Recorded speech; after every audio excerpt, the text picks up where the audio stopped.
Hola, ¿cómo están? Mi nombre es Nora Duimovich y soy docente de la Cátedra de Farmacología Básica de la Facultad de Ciencias Médicas de la Universidad Nacional de La Plata. En esta oportunidad les voy a presentar este video que corresponde al tema farmacología del sistema nervioso autónomo.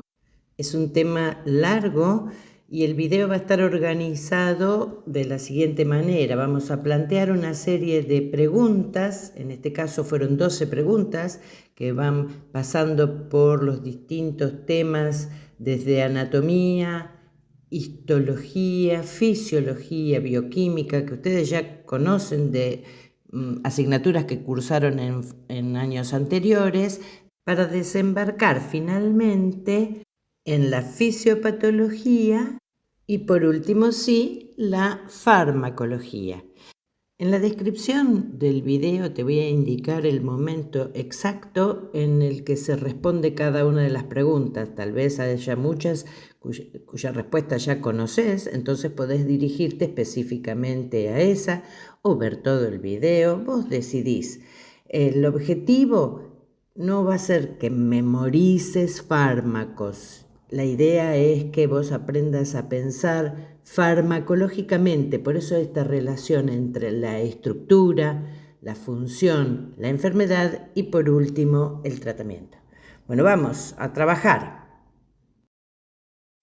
Bueno, y aquí se inicia el bloque número 1, es el que responde a la pregunta ¿qué es el sistema nervioso autónomo y cuáles son sus funciones generales en el mantenimiento de la homeostasis? Por definición, el sistema nervioso autónomo, o también llamado sistema nervioso vegetativo, es la parte del sistema nervioso que se encarga de la regulación de las funciones viscerales involuntarias del organismo, es decir, independientes de la intervención de la corteza cerebral.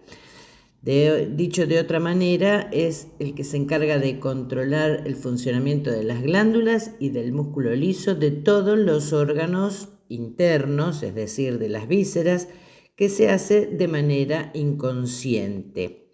Es el responsable del mantenimiento de la homeostasis corporal, del equilibrio corporal y de las respuestas que tiene el organismo de adaptación ante variaciones tanto del medio exterior como del medio interno. Cuando nos referimos a vísceras, estamos hablando de los órganos internos que incluyen los vasos sanguíneos, el estómago, intestino, hígado, riñones, vejiga, genitales, pulmones, las pupilas de los ojos, el corazón y todas las glándulas, tanto las sudoríparas, las salivales como las digestivas. Anatómicamente se encuentra ubicado en el sistema nervioso, tanto en la parte central como en el sistema nervioso periférico. Al inervar todas estas vísceras que fuimos nombrando, podemos interpretar que se encarga de controlar, entre otras funciones, la presión arterial, la frecuencia cardíaca, todo lo que es la motilidad y las secreciones del tubo digestivo, cómo se emite orina, la sudoración, la temperatura corporal. Y algunas de estas funciones están controladas totalmente por el sistema nervioso autónomo y hay otras en las que necesita la ayuda para un control más fino de algunas hormonas circulantes o tal vez también de mediadores químicos locales. Es un sistema tónicamente activo que mantiene a los tejidos y órganos efectores en un estado de función intermedia, con posibilidad de incremento o disminución del efecto partiendo de un tono basal. Una de sus principales características es la rapidez y la intensidad con la que puede cambiar las funciones viscerales. Así, por ejemplo, en cuestión de 3 a 5 segundos puede duplicar la frecuencia cardíaca y en un tiempo de 10 a 15 segundos modificar la presión arterial.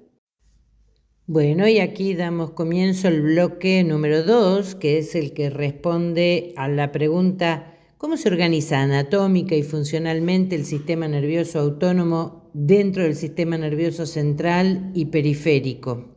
El sistema nervioso autónomo se encuentra estructuralmente ubicado tanto en el sistema nervioso central como en el sistema nervioso periférico. Y morfológicamente hablando, el sistema nervioso autónomo se puede dividir entonces en una parte central y una parte periférica. La porción central está integrada por núcleos y centros reguladores que están ubicados principalmente en la corteza, en el hipotálamo, en el tronco encefálico y en la médula espinal. Estas estructuras reciben información del medio interno, de las vísceras, y coordinan las respuestas automáticas destinadas a mantener la homeostasis. Las fibras nerviosas del sistema nervioso autónomo pertenecen al sistema nervioso periférico y pueden ser eferentes o aferentes. El sistema nervioso autónomo incluye una red de nervios. Algunos de estos nervios parten directamente del cerebro, mientras que otros parten de la médula espinal. Ustedes saben, existen 12 nervios craneales que se distinguen con los números romanos y el sistema nervioso autónomo posee fibras nerviosas en 4 de ellos. ¿Estos quiénes son? El tercer par, el séptimo, el noveno y el 10º par craneal. Estos nervios controlan la dilatación de las pupilas, el enfoque visual, la producción de lágrimas, la mucosidad nasal, la saliva y el funcionamiento de todos los órganos del tórax y el abdomen. El sistema nervioso autónomo también utiliza la mayoría de los 31 nervios espinales. A diferencia del sistema somático, donde una sola neurona conecta el sistema nervioso central con el músculo esquelético, en el sistema nervioso autónomo la vía eferente está formada por 2 neuronas sucesivas. La primera neurona se denomina neurona preganglionar.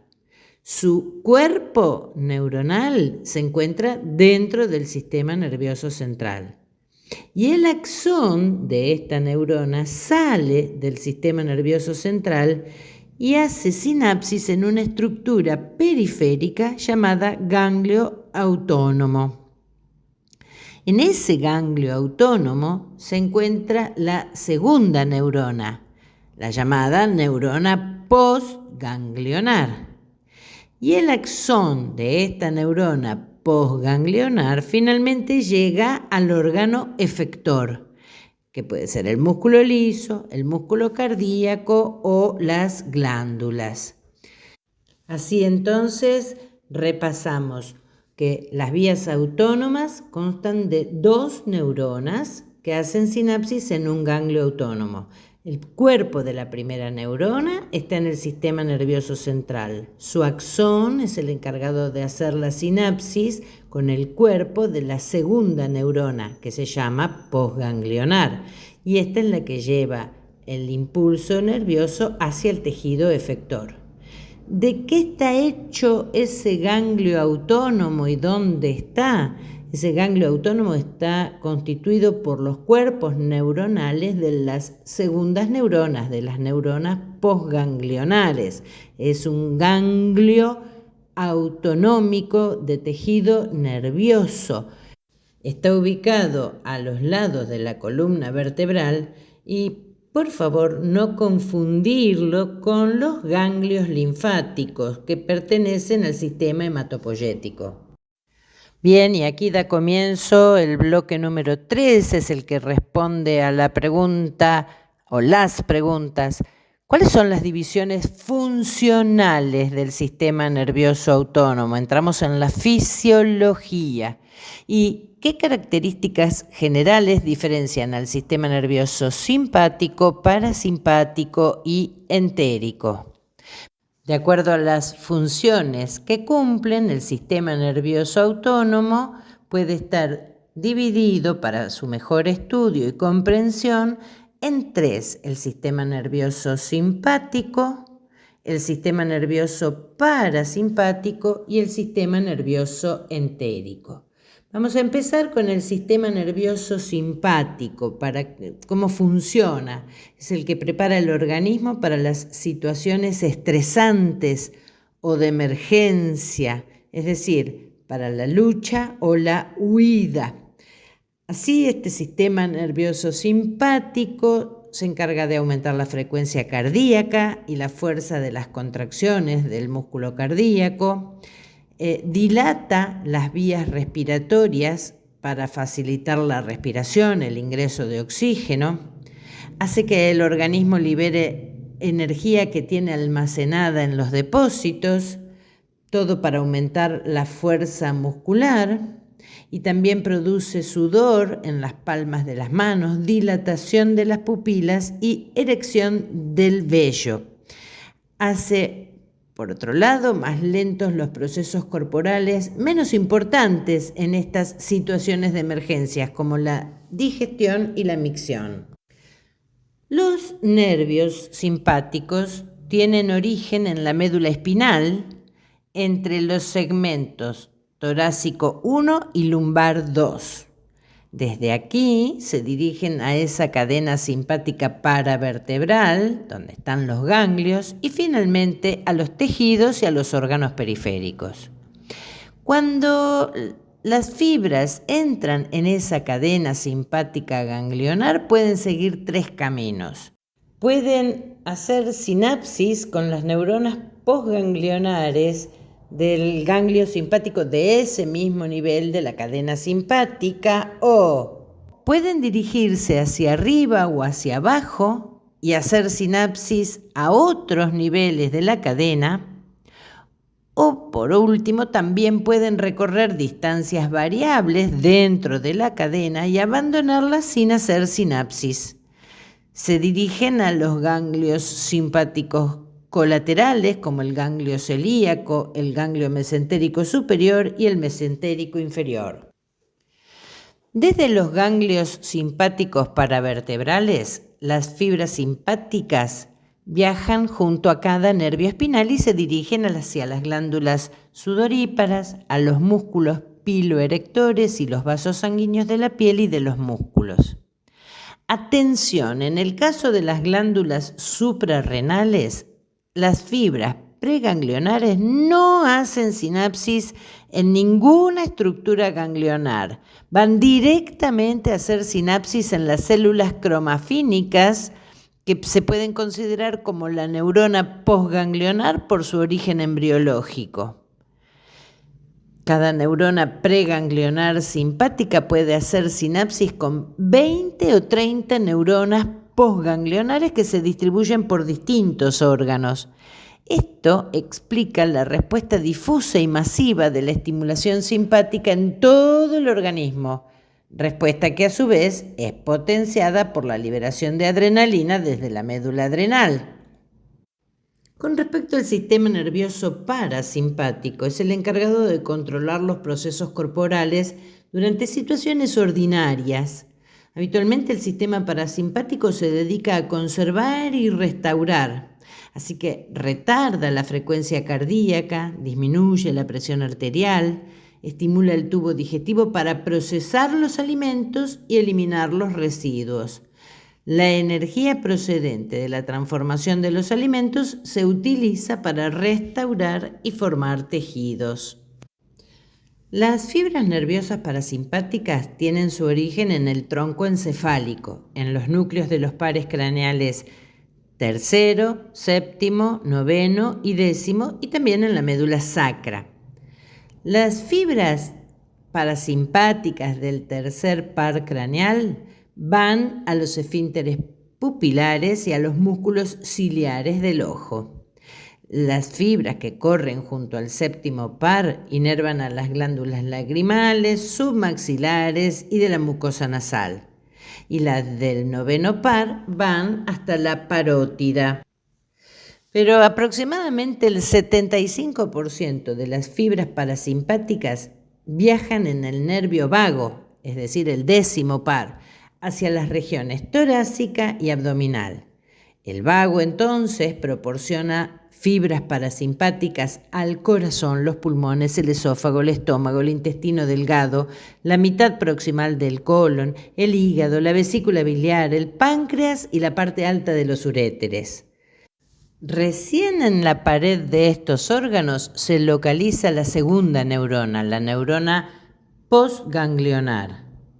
Y por otro lado, las fibras sacras viajan en los nervios pélvicos y llevan la inervación parasimpática al colon descendente, al recto, la vejiga, a la porción baja de los uréteres y a los genitales externos. La tercera división del sistema nervioso autónomo se denomina sistema nervioso entérico. Esta subdivisión del sistema nervioso autónomo se encuentra únicamente en el aparato digestivo. En concreto, el sistema nervioso entérico es el encargado de dar señales sobre hambre y saciedad.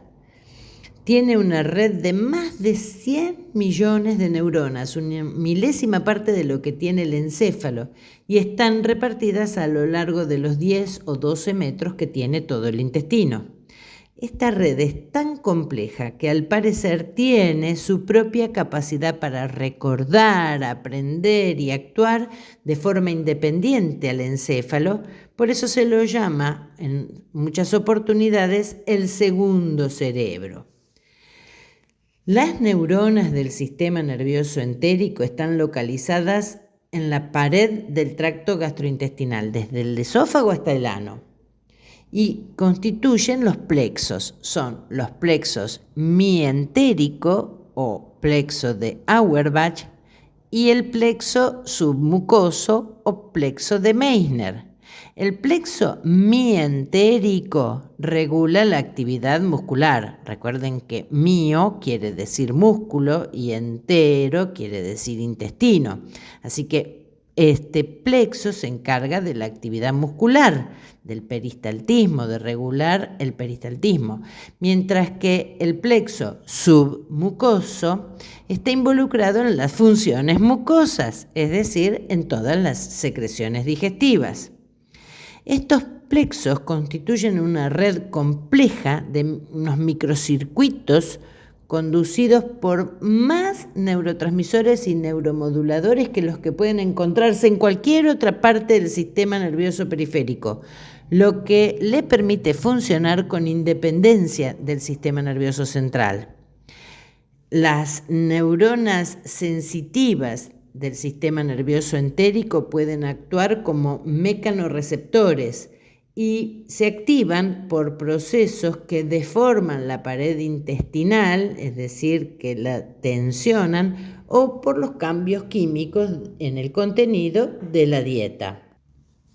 La fisiología, las funciones del sistema nervioso entérico son regular la contracción y la relajación de los músculos digestivos para favorecer el peristaltismo, el control de la secreción de los jugos digestivos y hormonas, otra vez para la digestión, la sensibilización de la pared del intestino, la coordinación de la absorción de nutrientes y líquidos y por último la regulación de la sensación de saciedad y hambre.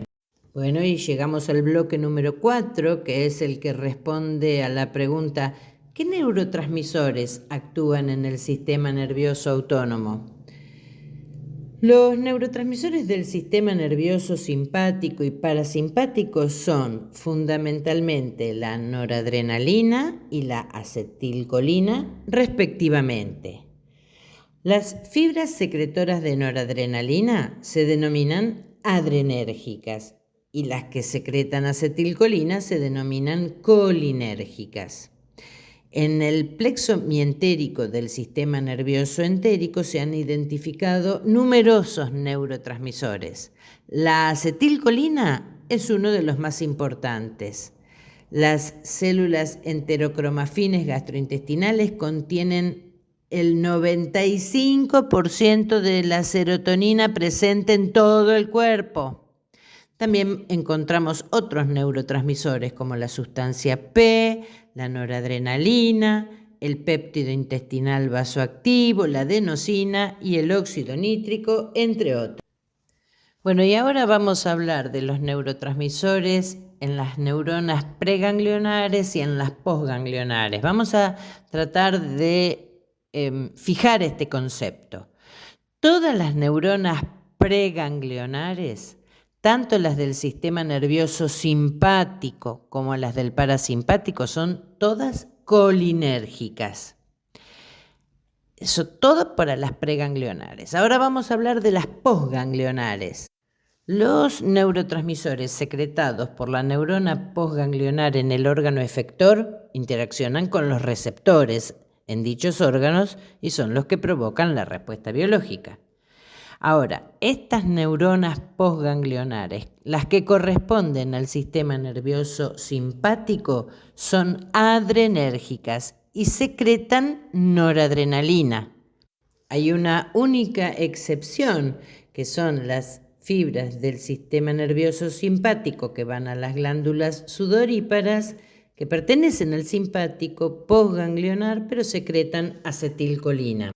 Las neuronas posganglionares de la médula suprarrenal secretan sobre todo adrenalina, porque poseen la enzima necesaria para convertir la noradrenalina en adrenalina y también liberan muy poca cantidad de noradrenalina. Y por último, las neuronas posganglionares del sistema nervioso parasimpático también son colinérgicas. Así que en el sistema nervioso parasimpático tenemos las dos neuronas colinérgicas, la preganglionar y la posganglionar. Ambas secretan acetilcolina.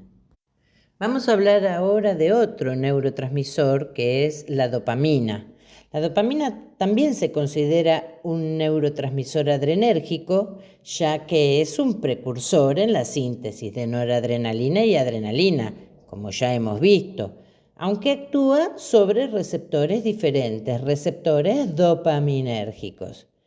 Y además de los neurotransmisores ya mencionados, existe un gran número de neurotransmisores diferentes relacionados con la transmisión nerviosa en el sistema nervioso autónomo. Te voy a dejar aquí la lista de otros neurotransmisores y qué función cumplen dentro del sistema nervioso autónomo. La miras después con tiempo. Le podés hacer un screenshot si querés.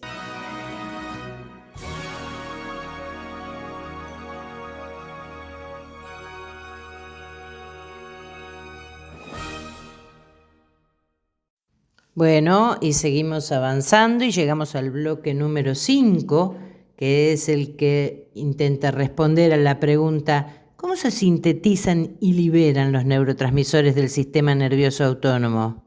¿Y cómo finaliza su acción?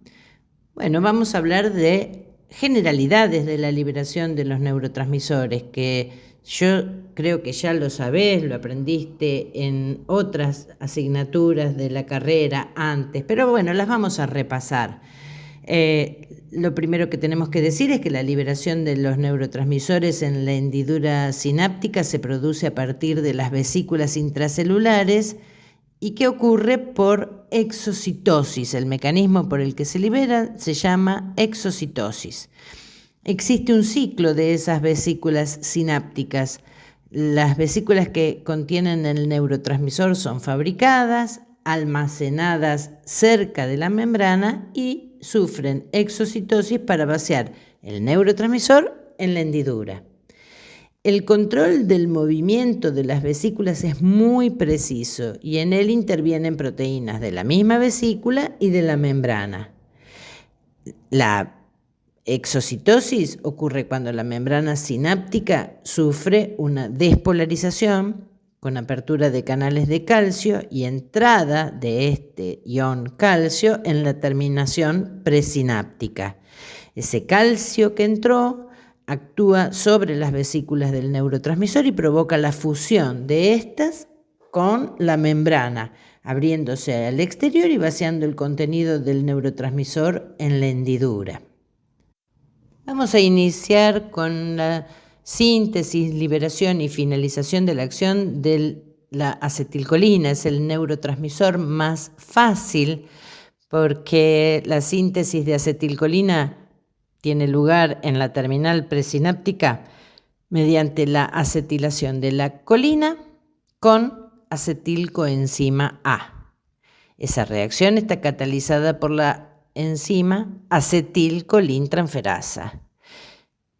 Una vez que se libera la acetilcolina, va a permanecer en la sinapsis unos pocos segundos, tiempo durante el cual se produce la respuesta biológica. Pero a continuación se elimina de manera muy rápida por hidrólisis. Esa hidrólisis está catalizada por una enzima que se llama acetilcolinesterasa. Es una enzima que se encuentra en la hendidura sináptica de muchos tejidos, dando lugar a dos productos de esa hidrólisis, a la colina y al acetato. Y esa colina es reutilizada, siendo transportada otra vez hacia la terminal presináptica por un transporte activo para la síntesis de más acetilcolina. La síntesis de noradrenalina y de adrenalina es un poquito más compleja, pero estoy segura de que ya la sabés, ya la aprendiste, nada más la vamos a recordar. La síntesis de la noradrenalina se inicia en el axón, en el axoplasma, en el citoplasma de las neuronas adrenérgicas y finaliza dentro de las vesículas. En el citoplasma se sintetiza primero dopamina y a continuación esa dopamina es transportada hasta el interior de las vesículas y ahí se formará la noradrenalina. En la médula suprarrenal se lleva a cabo otra reacción enzimática más para convertir a la noradrenalina en adrenalina. Mira esta imagen llena de fórmulas que te hice y prestale atención a la parte superior derecha para demostrarte que ese es el paso limitante de la síntesis de noradrenalina, la conversión de tirosina en dopa. Pero mirá a la izquierda del dibujo, donde está la fenilalanina, un aminoácido esencial que ya conoces, y también está dibujada la tirosina. La tirosina difiere de la fenilalanina en que tiene un grupo oxidrilo de más. La adición de ese grupo oxidrilo en la tirosina fue catalizada por una enzima que se llama fenilalanina hidroxilasa. Ahora bien, volvamos a ver la parte derecha de la imagen. La primera molécula dibujada es la molécula del aminoácido tirosina, que se convierte en el aminoácido L-dopa por la adición de un nuevo grupo oxidrilo, reacción catalizada por la enzima tirosina hidroxilasa. ¿Ves el nuevo grupo oxidrilo agregado por la tirosina hidroxilasa? Es el que está señalado en un círculo color naranja. ¿Te das cuenta de la secuencia mirando las fórmulas? La fenilalanina no tenía ningún grupo oxidrilo. La tirosina tiene 1 y la dopa tiene 2 grupos oxidrilos de más con respecto a la fenilalanina. De ahí sale el nombre de L-dopa. La sigla dopa quiere decir dihidroxifenilalanina. ¿Te das cuenta? Es como la fenilalanina con 2 grupos oxidrilos más. Ahora bien, tenemos al aminoácido L-dopa. Como todo aminoácido, tiene un grupo amino y un grupo carboxilo. Bueno, si la L-dopa es sustrato de una enzima dopa descarboxilasa, quiere decir que le va a sacar el grupo carboxilo, que te lo marqué en color celeste. ¿Ves que hay una flecha que marca que la molécula que está abajo de la L-dopa no tiene el grupo carboxilo? Es decir, tenía antes en L-dopa era un aminoácido, ahora no tiene más el grupo ácido porque se lo quitó la decarboxilasa y le quedó solamente un grupo amino. Por eso la L-dopa pasa a llamarse dopamina. Dopamina es un neurotransmisor. Podría finalizar la síntesis aquí y decir hemos sintetizado dopamina. Y si ahora la dopamina es sustrato de una enzima que se llama dopamina hidroxilasa, que le pone un nuevo grupo oxidrilo a la dopamina, se convierte en norepinefrina. Es ese grupo oxidrilo que te marqué con rosa. En la médula suprarrenal existe una enzima que se encarga de agregarle un grupo metilo a la noradrenalina para convertirla finalmente a adrenalina.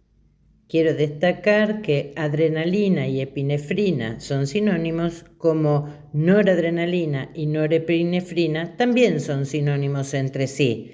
¿De dónde salen estos nombres? Bueno, es fácil. La palabra epinefrina está formada por el prefijo epi y el sufijo nefrina.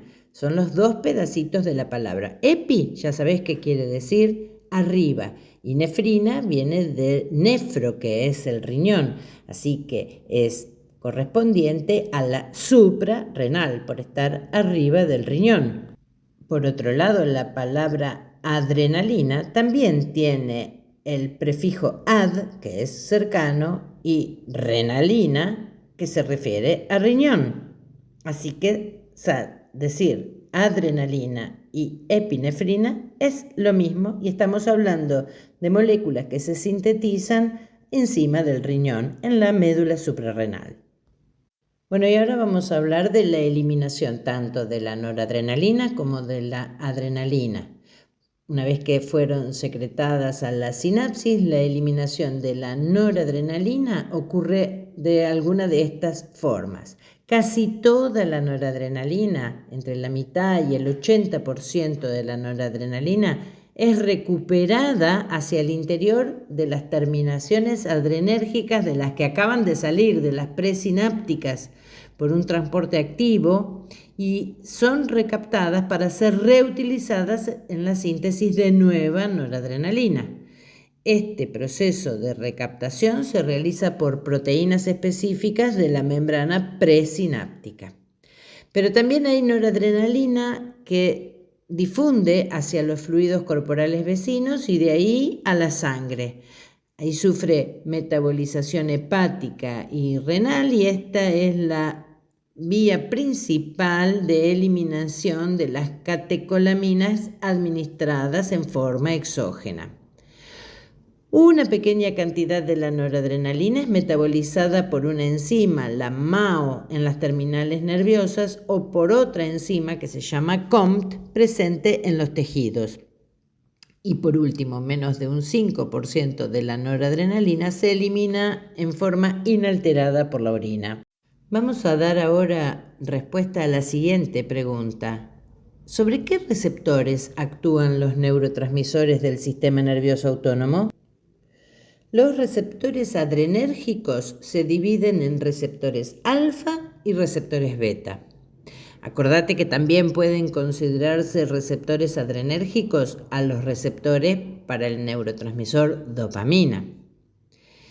Los receptores colinérgicos, acordate que el ligando es la acetilcolina, también se dividen en dos tipos, los receptores muscarínicos y los receptores nicotínicos. Una parte de estos receptores nicotínicos están ubicados en la placa neuromuscular y provocan la contracción del músculo esquelético. Eso es totalmente voluntario. Los impulsos nerviosos para esta contracción corren en los nervios somáticos y por lo tanto no corresponden a estímulos correspondientes al sistema nervioso autónomo. Vamos a empezar con los receptores adrenérgicos del sistema nervioso autónomo de la fracción simpática. Los receptores adrenérgicos son un complejo molecular que está ubicado en la superficie celular, que en las células del organismo recibe selectivamente la señal de la adrenalina y la noradrenalina y responde transformándose en una respuesta celular específica. Ya dijimos que los receptores adrenérgicos se clasifican en dos tipos principales, alfa y beta, y cada uno tiene subtipos adicionales y distribuciones únicas a lo largo del cuerpo que definen su rol fisiológico y después terapéutico. ¿Ves? Los receptores alfa tienen dos subtipos que se llaman alfa 1 y alfa 2.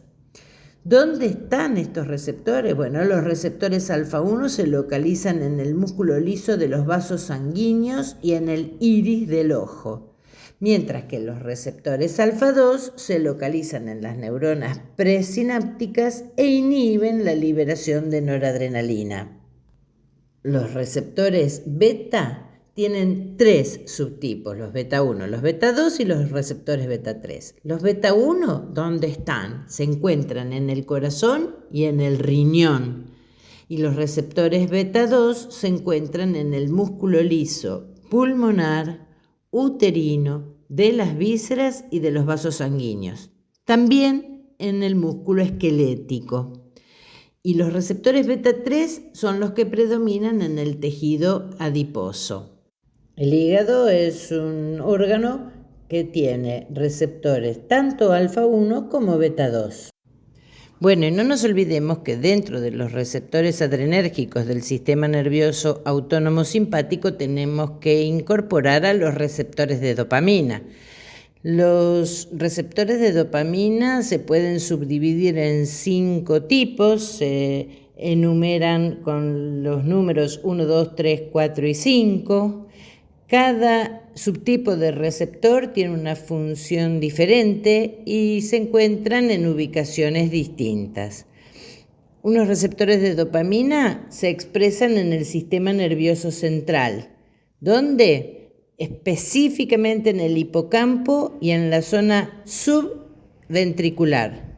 Pero hay receptores de dopamina que también se expresan en la periferia, más prominentemente en el riñón y en el músculo liso vascular. En el riñón, estos receptores se correlacionan con un aumento en la excreción de electrolitos y la vasodilatación renal. Vamos a hablar ahora rápidamente sobre la afinidad que tienen los neurotransmisores adrenérgicos por sus receptores. No es todo lo mismo. La adrenalina y la noradrenalina tienen afinidades distintas por los receptores adrenérgicos alfa y beta, y esto va a determinar sus efectos fisiológicos. Por ejemplo, la adrenalina tiene mayor afinidad por los receptores beta 2, mientras que la noradrenalina muestra mayor afinidad por los receptores alfa, especialmente por los alfa 1 y los alfa 2 y también los beta 1. La adrenalina tiene mayor afinidad por los receptores beta 1 más que por los beta 2 y más que por los alfa. Es potente en la estimulación cardíaca porque los beta 1 están en el corazón y la broncodilatación porque los receptores beta 2 están en los músculos lisos del bronquio. La noradrenalina tiene mayor afinidad por los receptores alfa 1, alfa 2 y todavía más que por los beta. Es principalmente vasoconstrictora. ¿Por qué? Porque en los vasos sanguíneos predominan los receptores alfa 1. Así que la noradrenalina es muy útil para aumentar la presión arterial. Estas diferencias que mencionamos sobre la afinidad de los neurotransmisores adrenérgicos por sus receptores tiene implicancias en la función. Por ejemplo, los receptores alfa, dijimos, están ubicados en los vasos sanguíneos y la noradrenalina tiene mayor afinidad por los receptores alfa que la adrenalina. Por eso la noradrenalina es responsable de la vasoconstricción. En cuanto a los receptores beta, la adrenalina tiene una afinidad superior por los receptores beta 2. Es la encargada entonces de provocar vasodilatación en el músculo esquelético y broncodilatación en comparación con la noradrenalina. Por eso, mira, la acción de la adrenalina actúa más como hormona en respuesta al momento de estrés, de lucha o huida, mientras que la noradrenalina actúa más como neurotransmisor simpático, pero ambas catecolaminas son esenciales para la regulación cardiovascular y la respuesta al estrés, uniéndose a receptores que están acoplados a proteína G. Bueno, y en cuanto a los receptores colinérgicos, son una clase de proteínas transmembrana que responden al neurotransmisor acetilcolina. Están presentes en diversas partes del sistema nervioso, así como en músculos y otros tejidos. Los receptores colinérgicos se clasifican en dos grandes categorías según su estructura y su mecanismo de acción: los receptores muscarínicos y los receptores nicotínicos.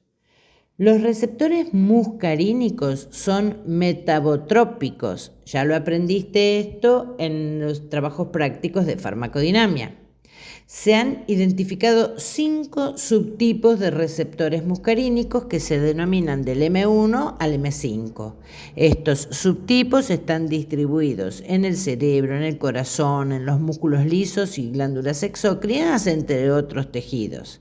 En cambio, los receptores nicotínicos son ionotrópicos y se encuentran en las sinapsis neuromusculares, ya dijimos, del sistema nervioso somático, y en los ganglios del sistema nervioso autónomo y en el cerebro.